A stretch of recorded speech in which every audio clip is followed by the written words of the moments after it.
Welcome to the Medicine and Science podcast from the BMJ. I'm Helen MacDonald, Integrity Editor at the BMJ.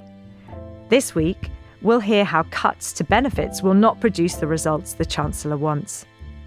If they are genuinely committed to improving the health of the population, to creating better and more employment and having a sort of just transition towards a low carbon future, we know what to do, but they need to follow and listen to expert advice around this and be braver.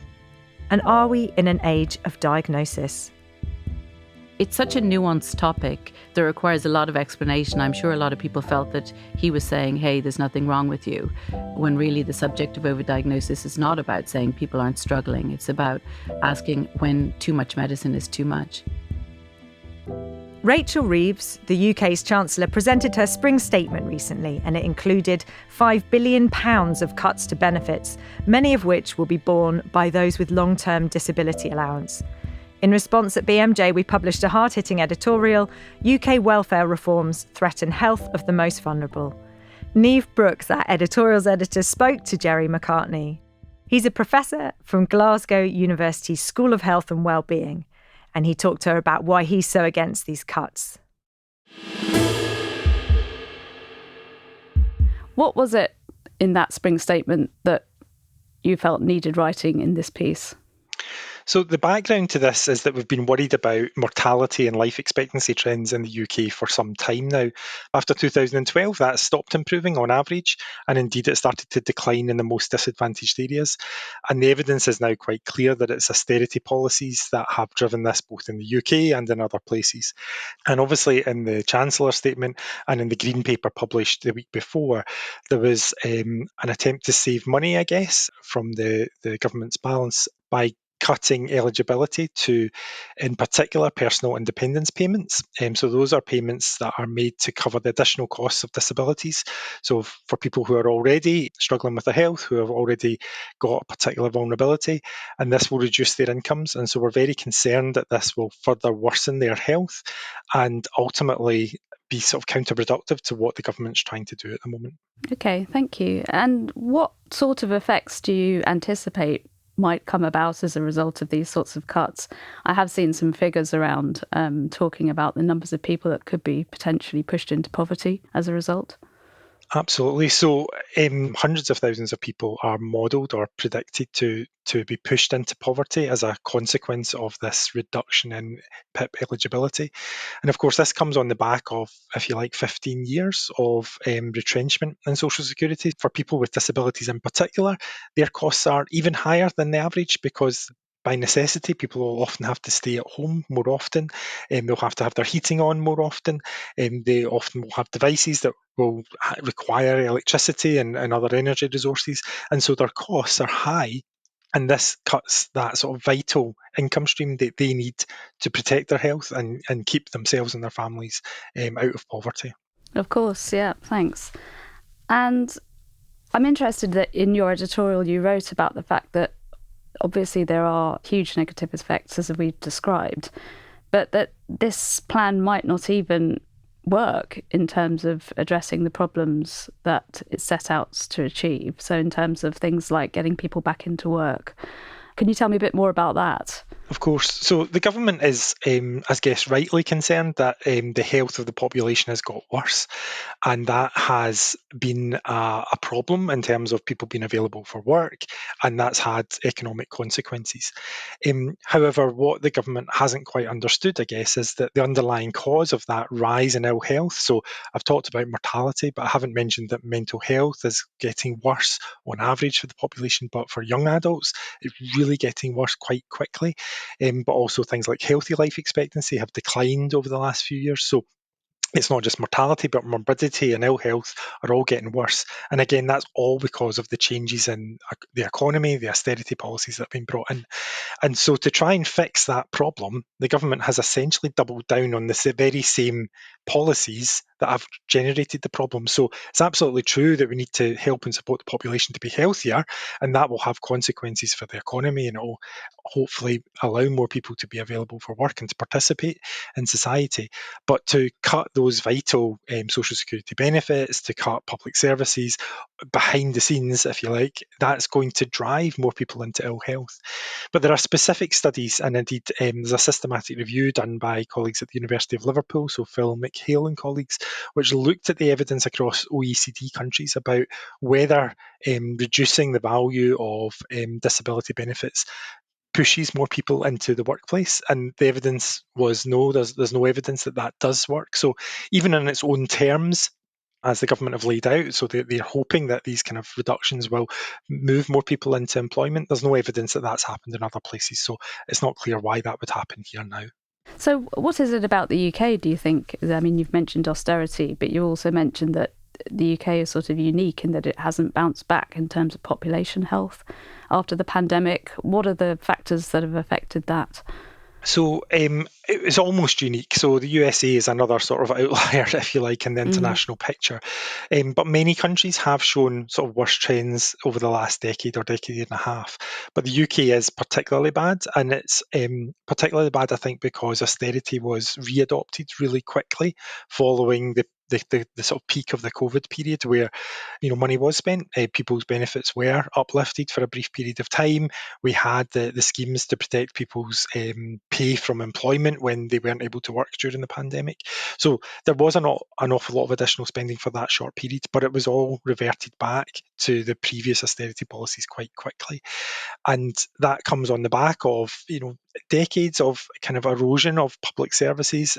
So if we compare ourselves to the rest of sort of continental Europe, public services are just better funded. There's better eligibility. There's less stigmatisation of social security benefits. The amount of compensation you get if you move out of work because of ill health is much higher in most of continental Europe. So we're just a bit of an outlier. We're much more similar to the USA in some ways than the rest of Europe. And as a consequence of that sort of frayed social security system, that frayed welfare state, the health of the population is just not as well protected. And there was also clearly, a lot of problems with how the COVID pandemic was managed. And so that has also created, a large backlog of people who didn't have their healthcare needs met at the time. And that's coming to pass now, where we have this kind of large sort of cohort, if you like, of people with unmet healthcare needs. And that's all just coming through now, and the number of people who have got disabilities and ill health. And finally, really, I suppose there is an argument sometimes that there is too much focus on growth at the expense of other aspects that we should really be looking at in terms of health and well-being.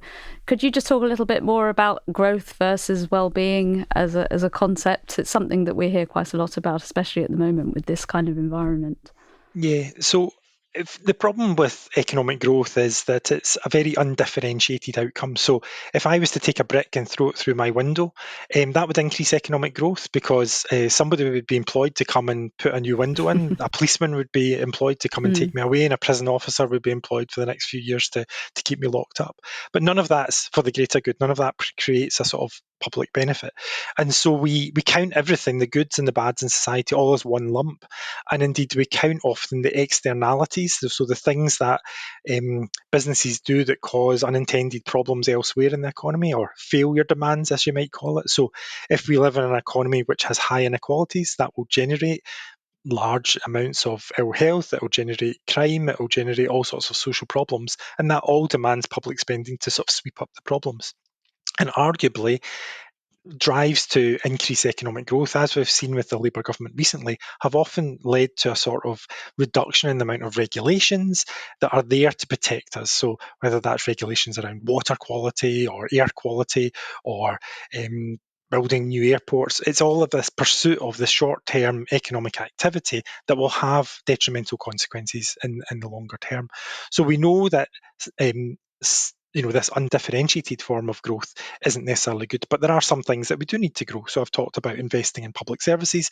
That's the kind of growth that will support public health, that will support educational attainment, it will support social outcomes. That's the kinds of flourishing that we need. But if those forms of economic growth just create other harms in the economy, so whether that creates low-paid work or unfulfilling work, if it creates greater inequality, if it creates health harms, for example, air pollution from building more airports or motorways, that's not worth it. That's just creating failure demand for the future. So we need to take a very different approach, which prioritises social, health, ecological and equity outcomes. And that means a redesign of how we think about the economy and how we measure economic success. So we shouldn't measure economic success in terms of economic growth and GDP rates. We should measure it on those social, health, equity and ecological outcomes. Yeah, I suppose there's the argument that if without a healthy population we can't have any growth anyway, or it's going to be stymied by that. So is there anything else you'd like to mention that you brought up either in the piece or that you feel you'd like to say at this point? Well, I suppose I would, in a direct appeal to politicians, just to say that, the evidence is there and it's quite robust about what is driving these health trends. And we know what works. And if they are genuinely committed to, improving the health of the population, to creating better and more employment and having a sort of just transition towards a low carbon future, we know what to do. But they need to follow and listen to expert advice around this and be braver. And I think if they are following that advice, then academics will come in behind them. They will support that and they'll say, look, the evidence is clear that this is going to work. But at the moment, I think they are not listening to that evidence sufficiently. And the risk of that is that we just create and store up more problems for the future. Let's hope they do. Thanks very much, Gerry. It's been great to talk to you. Thanks very much, Niamh. And that editorial can be read online now at bmj.com.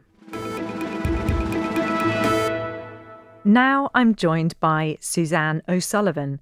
She's a consultant neurologist at the National Hospital for Neurology and Neurosurgery in London. And she's the author of some award-winning books on medicine, particularly in the area of medicalisation. I talked to her about her new book, The Age of Diagnosis: Sickness, Health and Why Medicine Has Gone Too Far. Suzanne, thank you so much for joining us. Can you begin by telling us a bit about yourself? Sure, yeah. I'm a neurologist and clinical neurophysiologist at the National Hospital for Neurology. I have been a doctor since 1991 and a neurologist for the last 20 years. And just in the last 10 years, I've authored 4 books. The latest is The Age of Diagnosis, about my obsession with medical overdiagnosis. Tell us where that came from. Yeah, well, I have been a doctor a really long time. And in the last kind of 10, 15 years, it has been really hard not to see how many exceptionally young patients who come to see me have big, long lists of medical diagnoses. And very often they kind of don't seem to be leading anywhere. They're sort of labels that explain symptoms, but aren't necessarily resulting in any sort of treatment pathway or improvement. Sometimes it feels a little bit like labels for label's sake. And, that's been a growing concern of mine. And what took you to write this book? Well, I mean, I kind of start this book with the story of a patient that I've looked after for a very long time. I'm calling her Stephanie in the book, and she's a lady who I look after. She has epilepsy.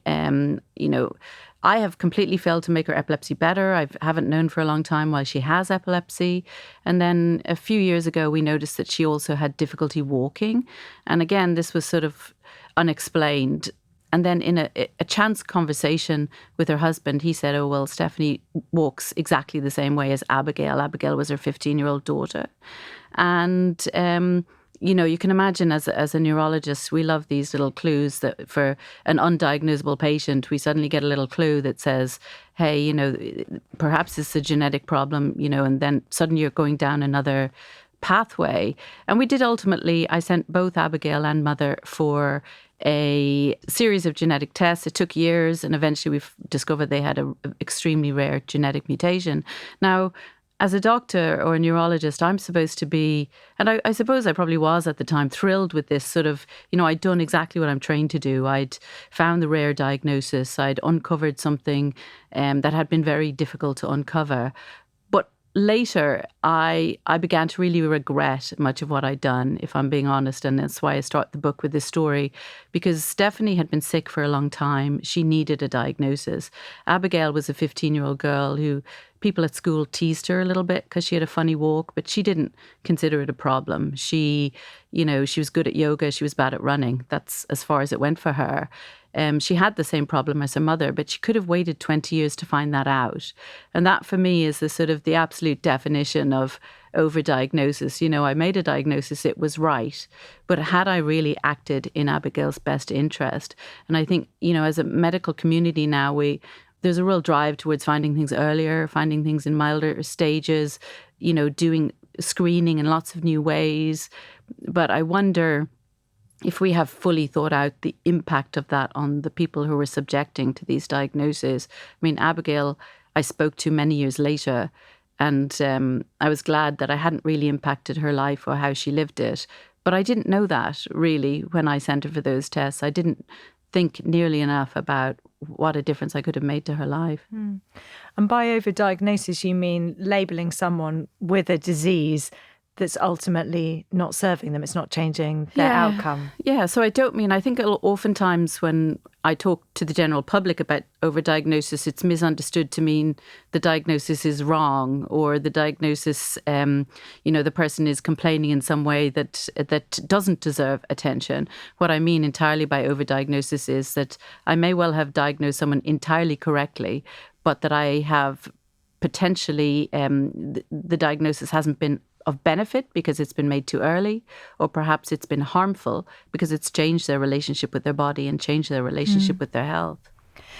And this week, or recently, there's been news of soaring benefit costs and diagnosis of disabilities, and discussion of why cutting that financial support can threaten some of the most vulnerable people in society. So it must have been a very hard week to launch this book about overdiagnosis and to be touching on some of these conditions. How do you try and reconcile those things? Yeah, so it's always, I think, when people hear about someone talking about overdiagnosis and wanting to kind of cut down on the number of medical diagnoses being made, I think, minds very rapidly go to the concept of cutting benefits or cutting support.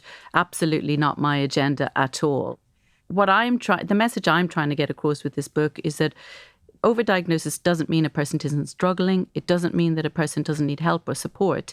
It's just that perhaps medicalising that struggling isn't the optimum thing.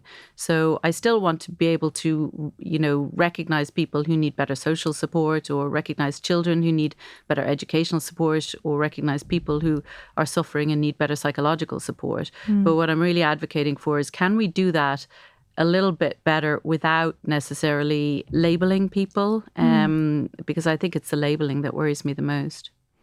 It was interesting reflecting on the conversation that the health minister was having, and actually seeing the word overdiagnosis, which has become quite familiar in publications like the BMJ. But my sense, maybe I'm wrong, is that you don't see that word so much in public discourse. What did you think about how he used that word, or how that messaging may have gone down with the broader public? Yeah, I strongly suspect it was misunderstood. So I think, Wes Streeting, in conversation with Laura Koonsberg, acknowledged that he thought there was an overdiagnosis problem.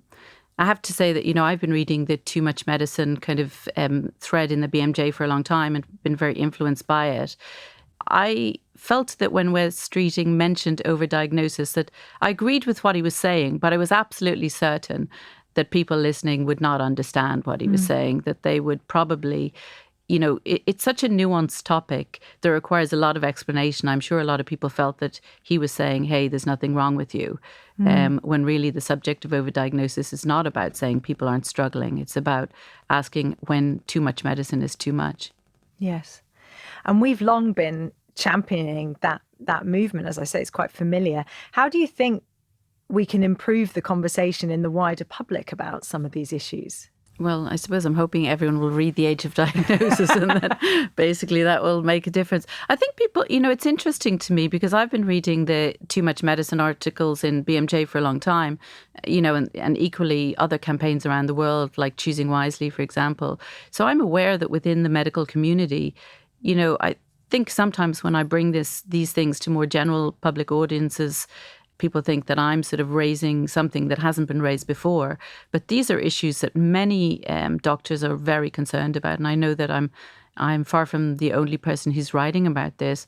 I just think it's really necessary for us to raise public awareness through more honest conversation. I think it can be very difficult for doctors to discuss this issue because it's very easily misunderstood. It's sometimes seen as rationing. You know, if we say we want to do less tests or that perhaps this much screening is too much, we should make it more focused, for example.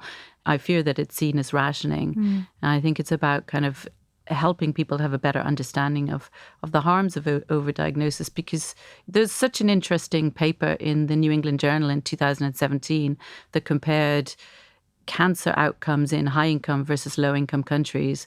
And what they discovered was that in high-income countries, cancer was diagnosed at much greater rates, but mortality rates were similar for both high-income and low-income countries.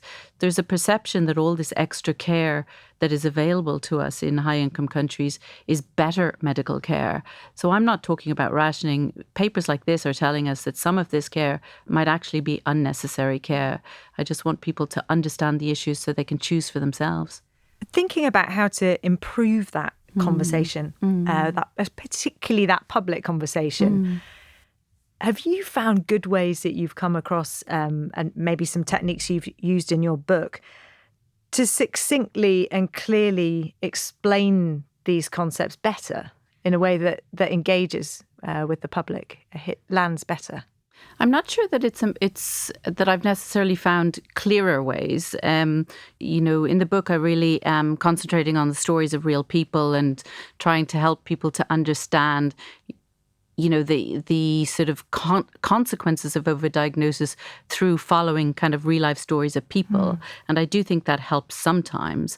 But I think it's less about kind of making the concepts clearer. And it's more about sort of letting people know that addressing overdiagnosis isn't about going back to old days where, you know, people went to the doctor too late with stuff, or where mental health problems were stigmatized and you didn't feel you could come forward, or when children, you know, in school were struggling and nobody even noticed. I think the fear that is raised when we talk about overdiagnosis is that we are going to suddenly kind of shut a lot of people out from getting support that they have at the moment. And I think that's key, really, is letting people know that, you know, it doesn't mean overdiagnosis doesn't mean you're not struggling. It means that perhaps medicalising the struggling is the issue. I think a book like yours is really interesting because one of the things that's been so difficult, I think, for the overdiagnosis community to really articulate is the personal aspects and seeing those cases.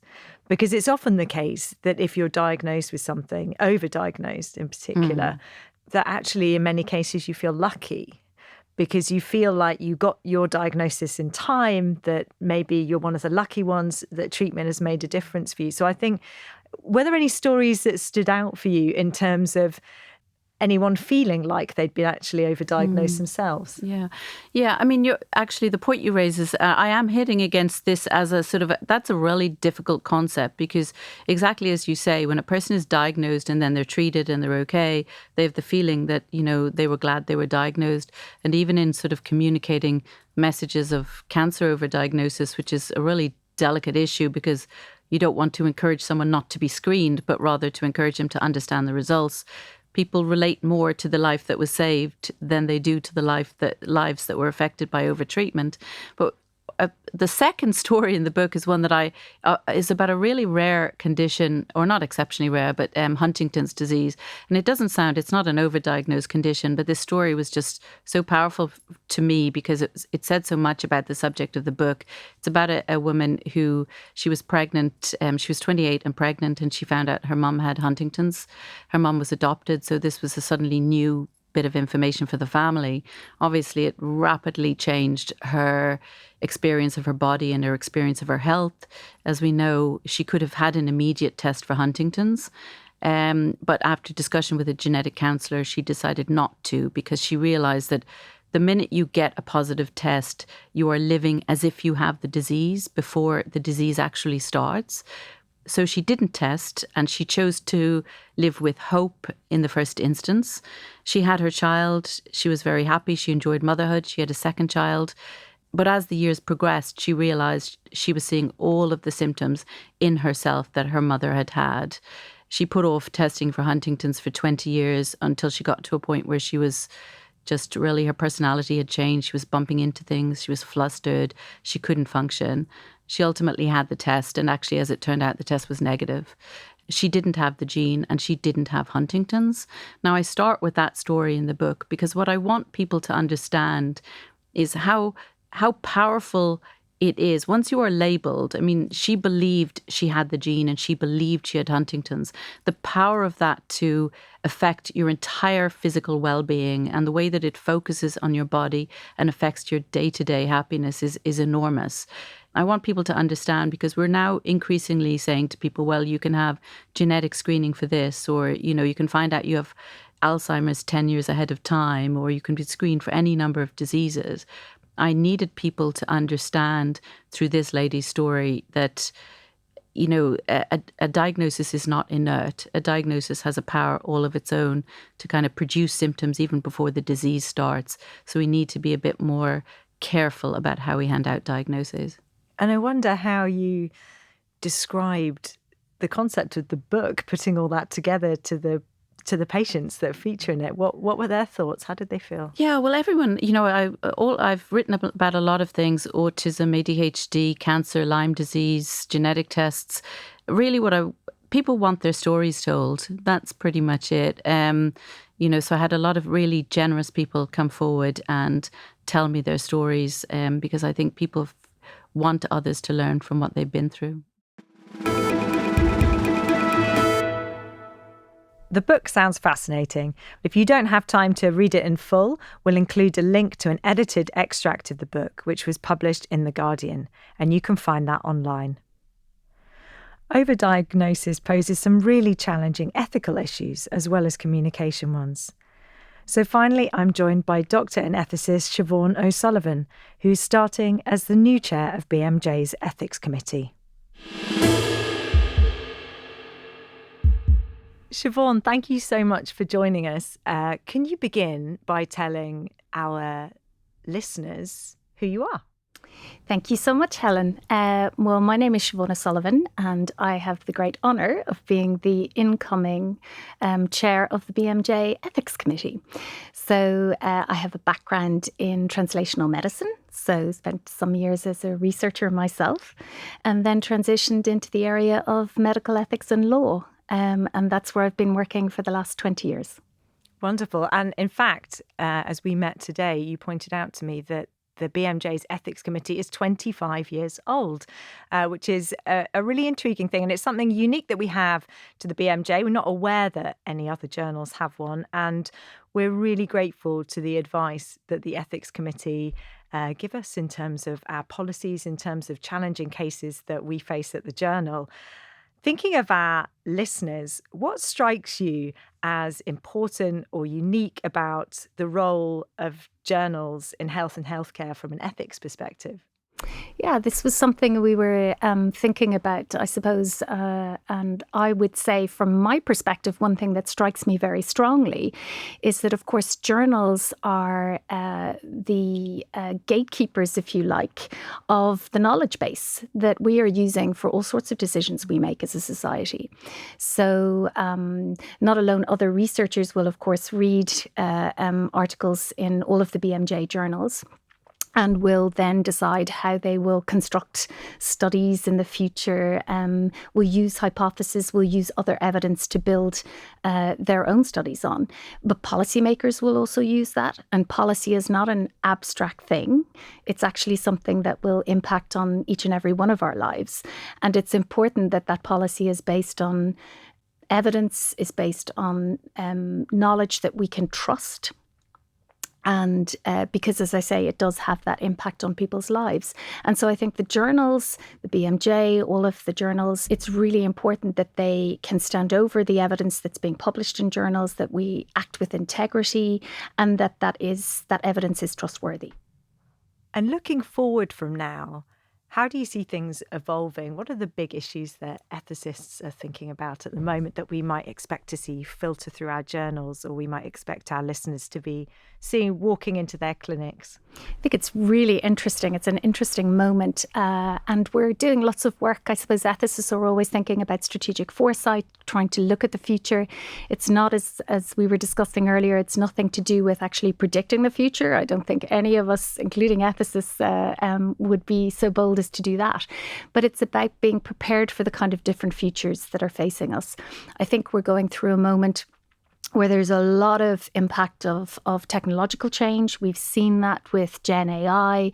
We've seen it in terms of neurotechnologies, other areas that are really impacting and will impact. I think at the moment we're seeing that come through the research publications, but they're actually going to be entering into the healthcare arena, and all of us who are availing of healthcare are going to start to see those actually impact in real ways. I think the fact that we're having converging of technologies, so things like, for example, AI and genomics. So when we're looking forward, you will potentially, every baby who's born could have their future mapped out for them in terms of the kind of diseases they might be susceptible to developing, how that then informs how you live your life, if you have cardiovascular risk, etc., whether you will have that fantastic diet, Mediterranean diet all of us should be doing or not. But it also has other implications, and therefore, those kind of things we really need to think about. How we govern science and technology is going to be an issue for all of us, and I suppose ethicists are particularly interested in that. So I think it's a really interesting moment where we have a little bit this Janus kind of situation where we're looking forward and back, because in many ways, many of these new technologies, like gene editing, etc., we really have to come to grips with them, what they mean for us. But also, we also have some of the problems we've always had, which is about access to healthcare. Who is getting access to healthcare? Is that equitable? Consent issues. So none of that stuff has gone away. And in fact, some of these new technologies are putting those into a different context. And so we need to grapple with both.